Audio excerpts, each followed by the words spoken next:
హైదరాబాద్ లో ఉన్నటువంటి అన్ని బస్తీలలో జిహెచ్ఎంసీ రెవెన్యూ శాఖల సంయుక్తంగా మేయర్ గారి ఆధ్వర్యంలో మెడికల్ క్యాంపులు ఏర్పాటు చేయడం జరుగుతూ ఉంది. ప్రభుత్వం తీసుకుంటున్నటువంటి మెడికల్ క్యాంపుల లోపల పేద ప్రజలందరూ అవకాశాన్ని వినియోగించుకొని మీరు దవాఖానా దగ్గరికి వెళ్లే కంటే దవాఖానాలో జరిగే పరీక్షలన్నీ మీ బస్తీలోకి వస్తా ఉన్నాయి. కాబట్టి సీజన్ మారింది.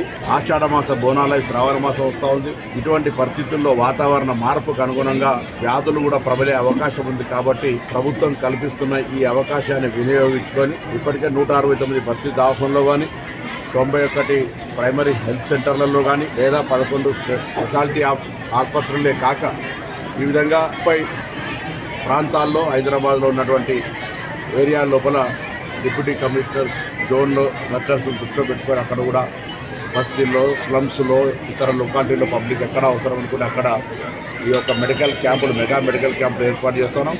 ఇందులో క్యాన్సర్ నుంచి మొదలు పెట్టుకుంటే మహిళలకు సంబంధించిన అన్ని రకాల ఇబ్బందులకు మిగతా వయసుతో సంబంధం లేకుండా చిన్నపిల్లలతో పాటుగా ఆర్థోపెడిక్స్తో అన్ని రకాల వాటికి పరీక్షలు జరుగుతూ ఉన్నాయి. ఉచితంగా జరుగుతూ ఉన్నాయి. ఉచితంగా మందులు ఇవ్వడంతో పాటుగా వారికి అన్ని రకాల పరిరక్షించే విధంగా చర్యలు తీసుకుంటాం. కాబట్టి ప్రభుత్వం కల్పిస్తున్న ఈ అవకాశాన్ని పేద ప్రజలు, హైదరాబాద్ ప్రజలు ఎవరైనా సరే అందరూ వినియోగించుకోవాలని ప్రభుత్వం పక్షాన్ని విజ్ఞప్తి చేస్తారు.